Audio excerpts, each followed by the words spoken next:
Okay, it says we're live. Hello. I see some chatter in chat from Immortal Rising. I see the thumbnail is bringing some eyes tonight. I've got Dinah from the book club on to be my student as I rant about something that's been annoying me. How you doing, Dinah? I'm doing good. And I do see that we are live. Yep. So, I'm going to just put you on the spot. Have you ever heard the phrase that you got to raise the stakes in a story? Sometimes. So, yeah. Yeah, I hate that advice. That is the advice that destroyed the Marvel Cinematic Universe. Oh, yeah. Definitely. I mean, think about it. It's like, okay, you have Thanos, and he was like sort of like built up to be the ultimate bad guy. Like, no one is as powerful and all such as him. And then they defeat him. Now what? Right, so I'm actually going to be able to explain why Infinity War was so much better than Endgame. Because the stakes have to do with the end conditions. And my rant today is actually going to explain a lot of things that I see a lot of people on Twitter, particularly. That's obviously where I get most of my interaction. Sorry. They like to. It gets me some book sales, okay? By the way, my books are in the description. Please, I need reviews. Where was I going with this? Oh, right. A lot of people like to say things that they've discovered and they act like they're extremely profound. But anyone who's functional in an area is just like, why are you putting on airs about that? That's like basic information. All right, we've got someone in chat here. Jarl Frank has just been writing, finished the high stakes scene. Now, that means that he did a lot of upfront work. That's what that means. Because stakes are not about the danger that the readers face. And I'm going to torture all of you with some math. Yay, math. So I have not just a glass of whiskey, I have a whiteboard today. Now, bear with me here. Let me start with statistics.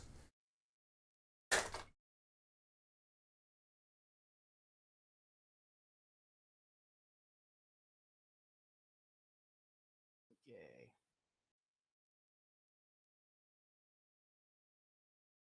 That needs to be closer to the camera, is a six-sided die. All right? Motherfucker. You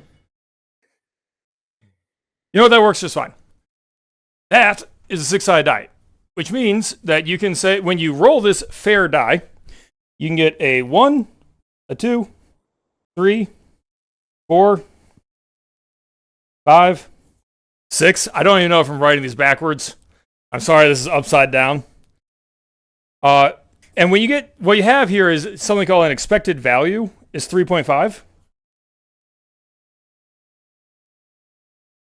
But the maximum value is a 6.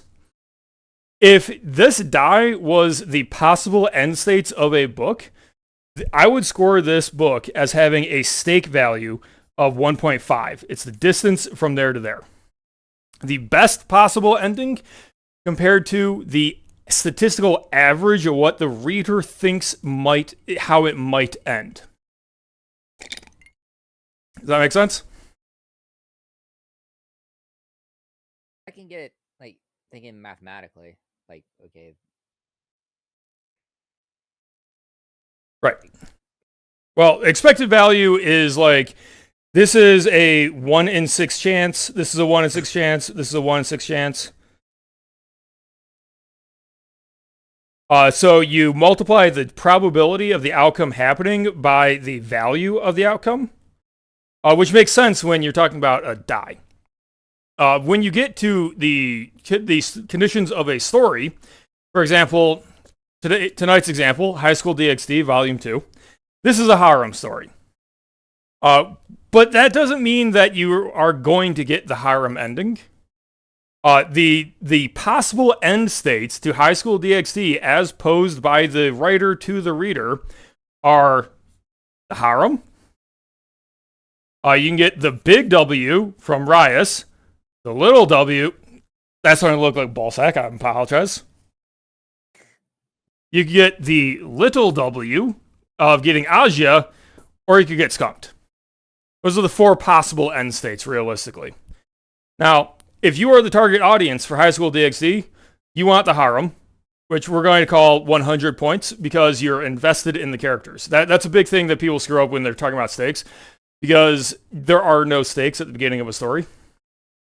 Because you're not invested in the characters unless it's a sequel. If you're talking book 2, you can start a book with, and then there was a gun against the guy's head, and he had to make a decision. Boom, you have instant stakes. But if it's just some guy, there's no stakes because nobody's invested in the possible outcomes. Additionally, this also is why Deus Ex Machinas are hated. Because if the reader goes into, oh my god, they have to win this raiding game where they have to defeat Riser Phanex, or, Rias is going to be taken away and that'll be horrible. But then, out of nowhere, in the middle of the raiding game, Lucifer shows up and kills Riser for them. That is a 5th ending that they weren't factoring into their tension and assessment of stakes, which means that you have lied to them. And that's why people get upset with Deus Ex Machinas. Yeah, because the reader doesn't want to be lied to. Right. Now, you can sometimes get away with it. For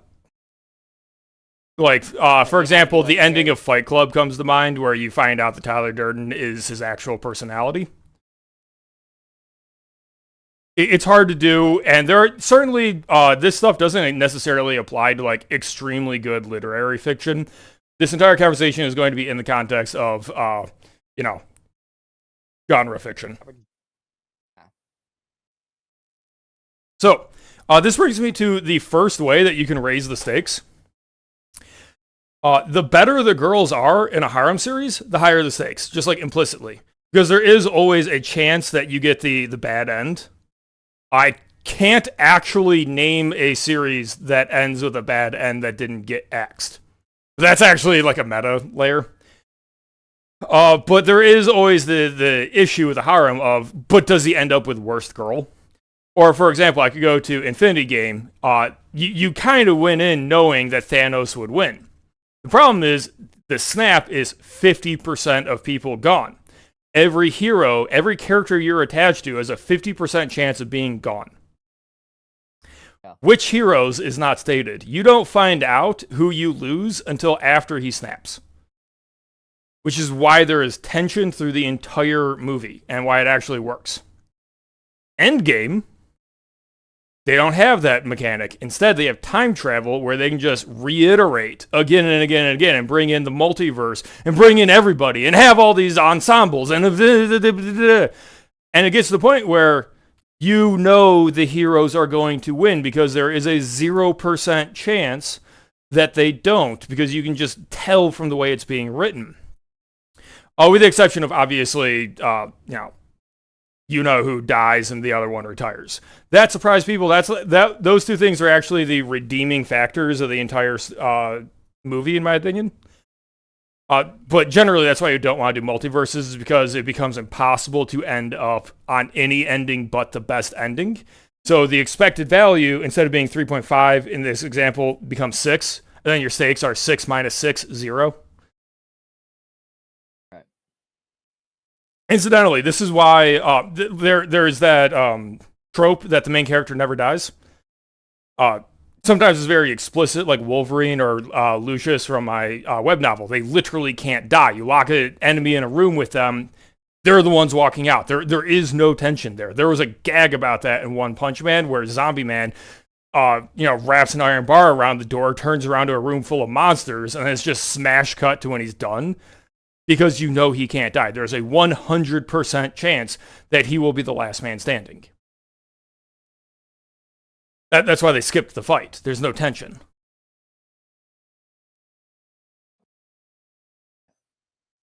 So, going back to Game of Thrones, there's that trope of main characters never die. Ned Stark is the main character. Holy fuck, they cut off Ned's head!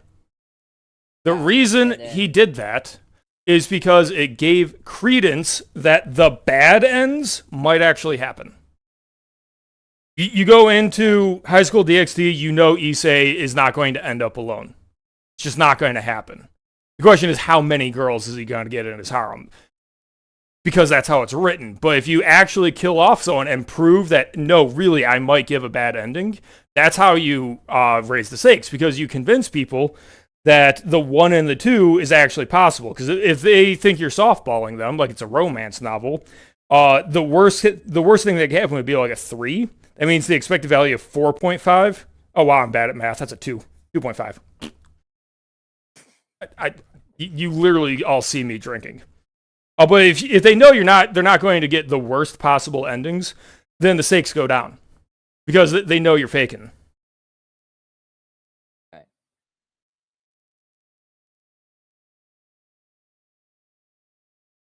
Oh, great. Now the chat's hitting on you. At least someone in the chat is.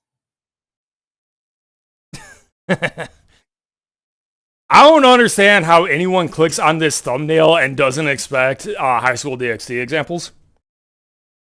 Now, to actually get into this, this is book 2 in a series. You know it's not ending here. There's 17 books or something. I don't know them yet. Yeah, it's kind of like reading Two Towers and like realizing, oh, yeah, it hasn't ended, or like. Yeah, there's kind of a meta thing. That was actually a really... Do I have it sitting behind me? I read Heroes Die recently, and one of the reasons this was spectacular was, even though you were confident the main character wouldn't die, his life wasn't the stakes. It literally just was not a factor if he lived or died, because he was trying to save his wife. And at every moment, you fully believed that she might die, and the climactic fight would be him getting revenge. But that's still a bad end. Even if you get some catharsis, it turns into, okay, she died, does he get revenge or not? And that's a different branching question that drives the tension. And that theoretically would be a very short thing, because like if that happened in chapter 5 out of 50, like that's just a different story. All Display says, death is a spice best used sparingly. Yes, that actually comes up in here. So the plot here is that Rias, the main girl, you can tell that she's the main girl, is in an arranged marriage that she's trying to get out of, and they get pulled into this stupid demon thing called a raiding game where the team of heroes has to fight off the team of bad guys. And it's sort of like 1v1 matches where they're trying to outmaneuver each other and stuff like that. It's like anime BS. It's good anime BS. Thank you very much. And the stakes of the game are that if they win, Rias gets out of the marriage, which means she's a candidate for the good ends. And if she loses, she gets taken out of the story. And maybe there are future things that can happen, but that's obviously a bad end for the size of a light novel, which is like 40,000 words, maybe. It's a bad end. And that gets into the question of like, okay, so there's tension in a fight, things are progressing, you have, a metric of people getting eliminated, and you're matching people up where the chances that they're going to win, let me understand how strong these people are, how strong those people are, which is why there's like the classic example of Issei, the weakest of them, just gets bodied in like chapter 2 by the weakest enemy, and then there's a training arc. Because after you've set the danger level, you then have to justify why they might win. Because that can actually cause the other thing of, if you convince the reader that the 6 can't possibly happen, you're actually driving the stakes down the other way. Which is why they do training arcs, which is why they do things like, oh, Issei, actually come over here. I'm going to release the secret seal on you to unleash more of your power that I never even mentioned before. So you can get this last minute power up. It's so that the reader believes the best possible option might happen. And keeping the reader in suspense is the nature of stakes. Just as a high-level lecture point, the only thing a story can do is answer the reader's question. And the reader should be questioning, how is this going to end for the characters I care about? And that's why they read, is to get that answered. A book literally can't do anything else other than convey information. So you have to hook them with curiosity and get them attached emotionally. and then they will put in the effort of reading, even if it's a very easy to read book, they will put in that effort to get the answer. Because that's at the end of the day, that's what the climax is. It's answering the questions. Make sense? Yeah. Let me check. Immortal Rising says nice balls. The problem with Game of Jarl Frank says the problem with Game of Thrones is that it kills so many characters, expectations go down to the worst, so it's no longer shocking. I should have brought that up. I'll bring it up right now. I'm sorry, Don. I'm just going to talk over you. In the raiding game, they're death matches. And one of the first things that happens is Issei and Kaneko, who is like the least desirable member of the possible harem.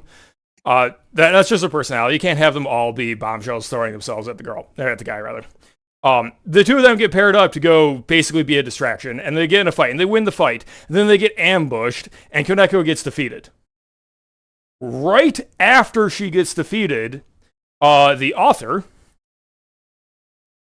Ichie Ishibumi, clarifies that anyone defeated in the raiding game is sent to a hospital. They're not actually dead.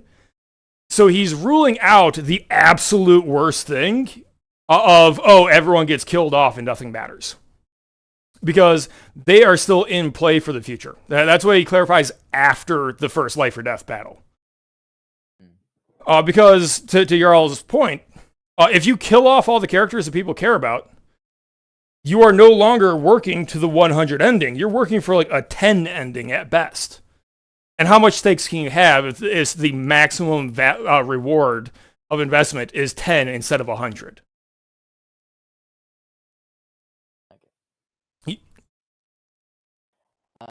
Answers Tara had that question. Is it a problem to have a bad ending? It's dangerous. My opinion is it's dangerous. I want to do a study on this and figure out, because there are some people that reread books. Yeah. I think they only reread books with good endings. Because, why would you stick around if you know everything's going to be terrible? That's why I dropped Grimgar. Which you can't see because it's behind the whiteboard. Grimgar, A Fantasy of Ash, was misery porn. It kept seeming like something good might happen, but after beating me in the face 11 times, I gave up. Grimgar just kept pissing in my face. So... apparently your dad's in the chat.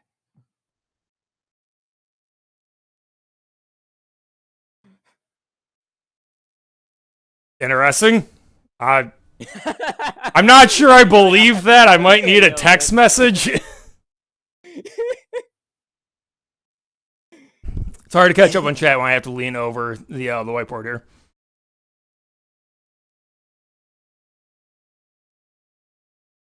No, he wouldn't say that.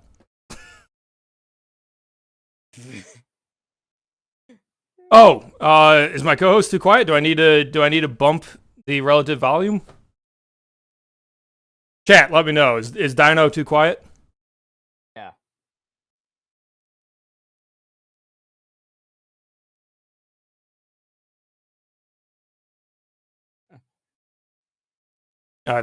This is the problem with the streaming delay. Yeah. Yeah, because it's like I see your actions, like you drawing on the right board, like a couple of seconds after you say it. Yeah. So I have this as far close to live as possible. So anyways, I'm just going to assume you're loud enough. Jay says you're too quiet. Let me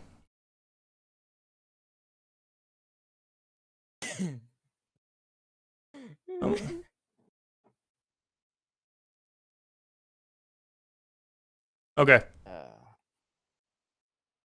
Okay. They can deal with it now. Yeah. If not, they can suffer. Right. So one of the big misconceptions about raising the stakes is people go, "Oh, it's not all about how much is at risk. It's about the characters." And it's just obviously.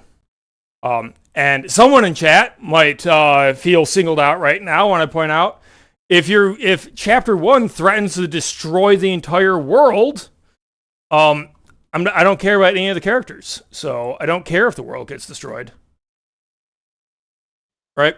And that's an issue with stakes. Like, if you just like arbitrarily put more at risk, if there's no investment from the reader, they don't care, and it doesn't actually achieve stakes. It's just like, you know, is it implicitly more suspenseful to watch a superhero movie where they're defending New York City for the 13th time, or is it more suspenseful to read a street level vigilante who is where they're trying to defend their aunt?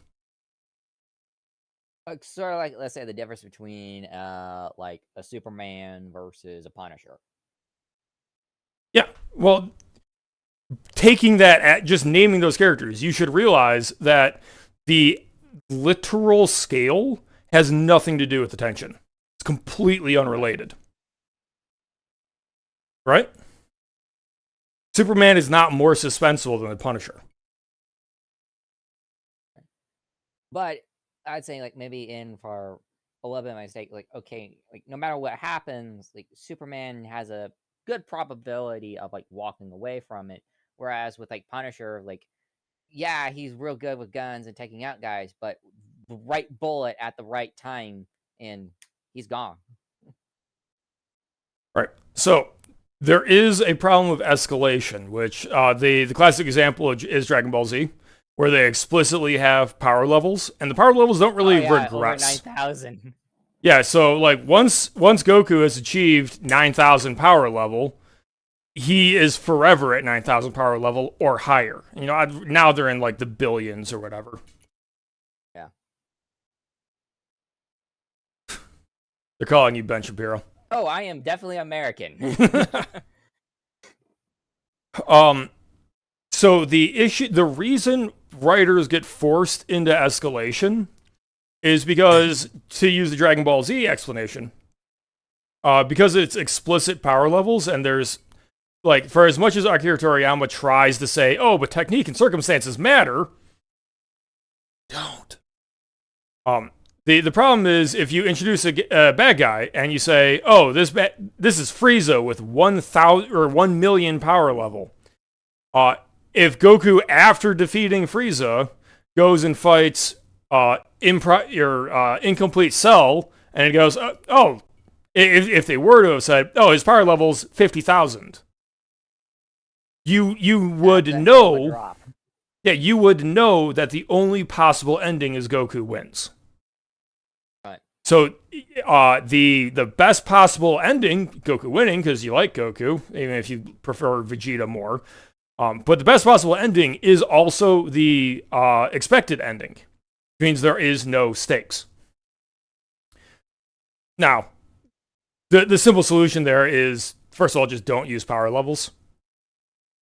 Don't make things about just linear power growth. If you're following solo leveling this season, you're gonna see the same problem where these horribly tense fights early on literally don't even get screen time later as he just breezes through slaughtering everything. It's because that's the problem with power growth, is you have to keep the reader not quite sure if they're going to win.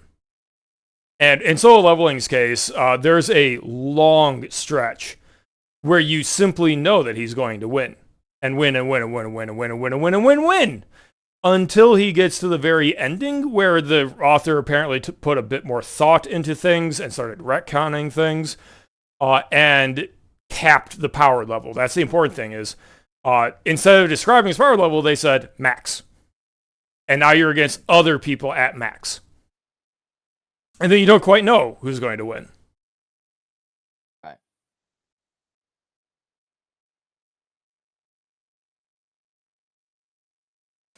Answers in Terran, a lot of people are following solo leveling. I'm not actually advertising it. It's just going to be pretty, essentially. It's going to be prettier than Precure, for the record, on an animation level, because that's all solo leveling has going for it. It's garbage otherwise. You know, if I had a nickel for every time I was said I sound like Ben Shapiro, I have 2 nickels, which isn't a lot, but it's weird it has happened twice.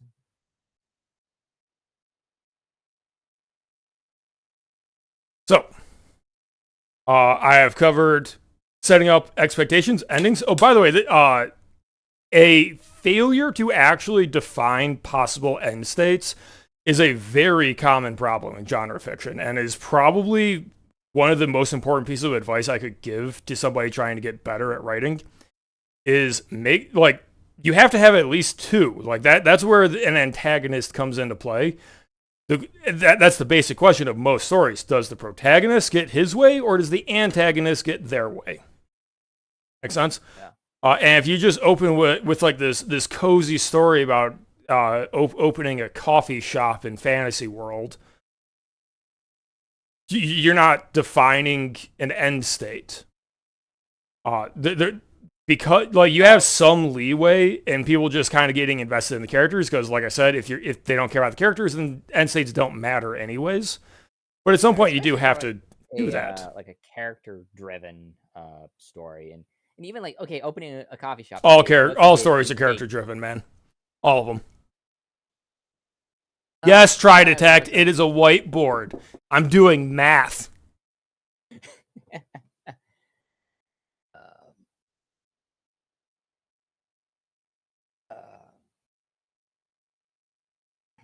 I got off my train of thought. Oh, go ahead. Take a moment. I'm reading chat right now, and I forgot my line of thought.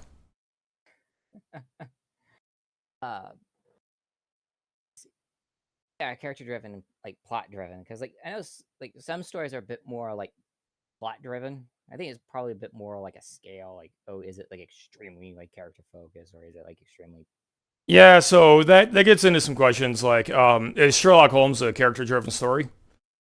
That's a weird one, because people show up for the character, but the character has nothing to do with the plot. Right. You also read Sherlock Holmes for the mystery as well. I tried. Dude, I cannot go back and read 100-year-old mysteries. All the tropes are very beaten to death, and in my opinion, it just doesn't work in the written form.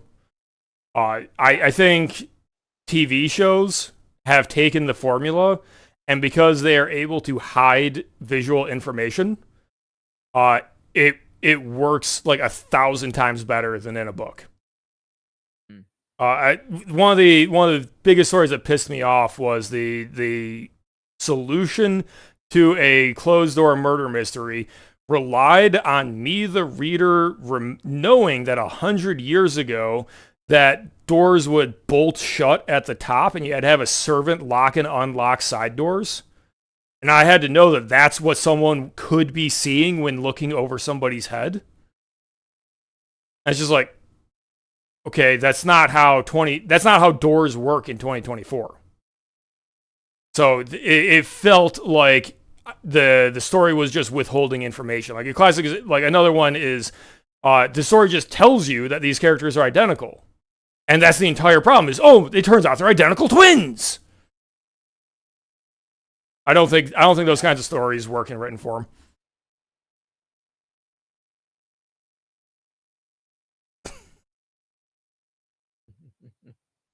Maybe it is a skill issue, answers in tarot. Maybe it is. Yeah, so a story has to define possible end states, and to use the mystery example, instead of just continuing to talk about harems, you know that Sherlock Holmes is going to solve the mystery. That's not where the tension comes from. The tension comes from, will they get away with it? Will they get out of the country before he solves it? And you have to layer on all the details and circumstances so that the reader, as they're reading, is going, oh, well, maybe it's 50-50. Oh, this happened. It's actually probably 80-20 that they're going to get away. Oh, but they're closing in now. It's 80-20 they're going to get them now. And that's how stakes change. And you don't want to be decreasing the stakes. You would want to reverse those orders of events. Like, oh, they figured out who it is. They're running to their house. And then they discover that the door is open and everything's gone. And then Sherlock Holmes goes, that's why I had the train locked down first. And then they arrest them at the train. So it switches from, they're probably going to do it, to, they're probably not going to get them, to resolution, they got them. That's how you maximize the stakes. Okay. As I know, I watched like the Columbo series, which that's a like a different type of mystery because that's a how do you catch them or how they done it instead of who done it, since True. how Columbo's structured. In the beginning, you see the murder and you see how they do it in them covering Yeah, it's and because if you're watching a then mystery like that, you know the mystery is going to get explained. right. But the thing is, like, okay, how does Columbo solve it? And Yes. does the murderer figure out a way how to get around or stuff? Because there's been like a couple of where like the murderer almost was able to get away, almost. So I think one of the more interesting issues with this formula, sort of, is actually the romance genre, specifically like the Hallmark cozy romances. There are two possible end states. One, they get married in the end, happily ever after. Two, the author gets death threats.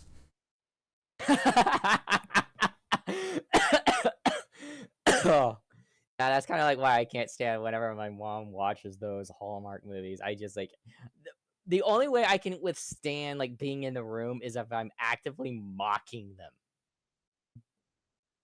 That's the only time I can actually be around them. Especially around Christmas time. It is too hard for me to read chat at this distance. I should probably be wearing my glasses right now. But yeah, so for some reason though, people keep showing up. I think the romance genre is fueled by a sort of willful delusion with a blanket of safety. Because it's obviously like the most profitable genre in publishing, except for money laundering for politicians, right? Answers in Tarot is interested in your death threats you have received. I haven't written a romance where they didn't end up together. Which, by the way, in about 2 months, my 6th book will be for sale. Low Key Connections. It is a fantasy romance story with some high heroics and some good laughs in there, and you should all check it out. Or I mean, if you want a speed run getting death threats, you could do like one of those Tumblr shit bait stories. Different kind. That would be a different kind of death threat. Yeah, you might actually wind up getting like laced arsenic letters in the mail or something. Authors play telling me to drink more. But yeah, so I kind of want to interview someone who like chronically rereads stories, to find out why they find a story entertaining if they know the ending. I've definitely rewatched movies because I'm looking to reevaluate it, but I'm experiencing it on a different level, and maybe that's what they're doing when they reread. They're looking for something other than getting their questions answered. Yeah. I mean, sometimes it's just like I just like the story that I just want to read it again. Because like I'm one of those weird people, like spoilers don't actually bother me. I don't mind like knowing the ending to a book. So sometimes you need spoilers. Enjoyable of the sometimes. Do I have it sometimes it's handy? okay, the spoilers ruin it, but for me, like my good example is upstairs, I think, at my other bookshelf. I think Blood Meridian by Cormac McCarthy is often justified to spoil people on it, because the middle half of it is just kind of a unpleasant slog where you are convinced the only possible ending is the worst possible ending. And telling somebody, no, actually, you're going to be more like here, going to be more like a 3, will give them the reason to continue the story and get actually a very good and well-written Western.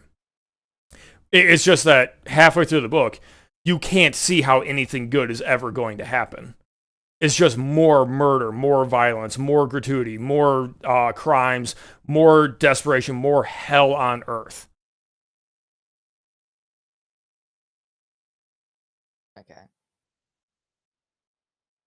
okay. Answers in Terra seems to think reading my debut book is some kind of curse.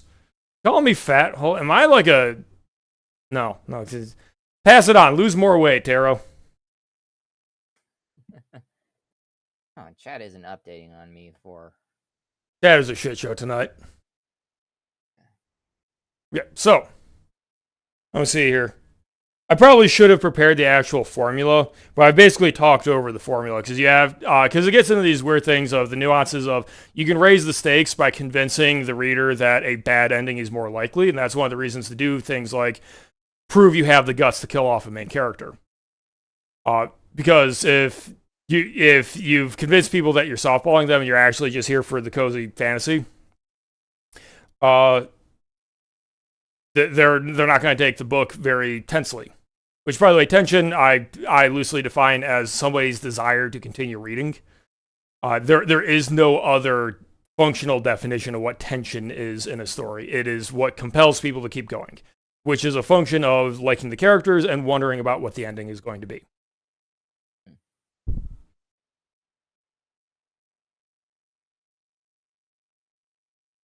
I need mods, apparently. Jesus Christ, guys.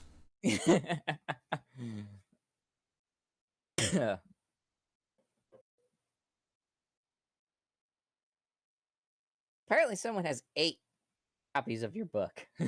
No, they did not.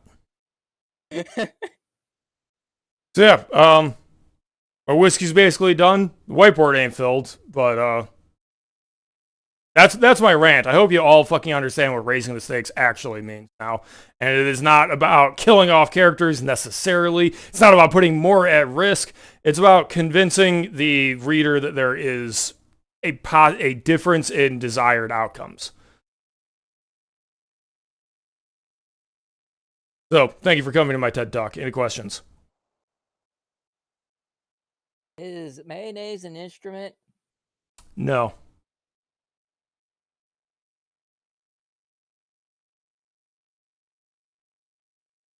All right, so cheers. I'm gonna go play Pal World because it's a really fun game. Thanks for coming on, Dino. And by the way, this month's book club is Armor by John Stakely. You all can join the Gilded, linked in the description, and it's free. Yeah. So let me see if I can just start banning some people. I actually don't know my own moderation powers. I'm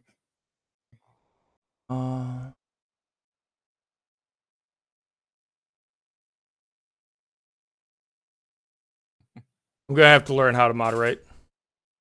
Yeah. Hit like on the stream. Yeah, because this is actually like some of the most people I've had in a while. Thanks for tuning in.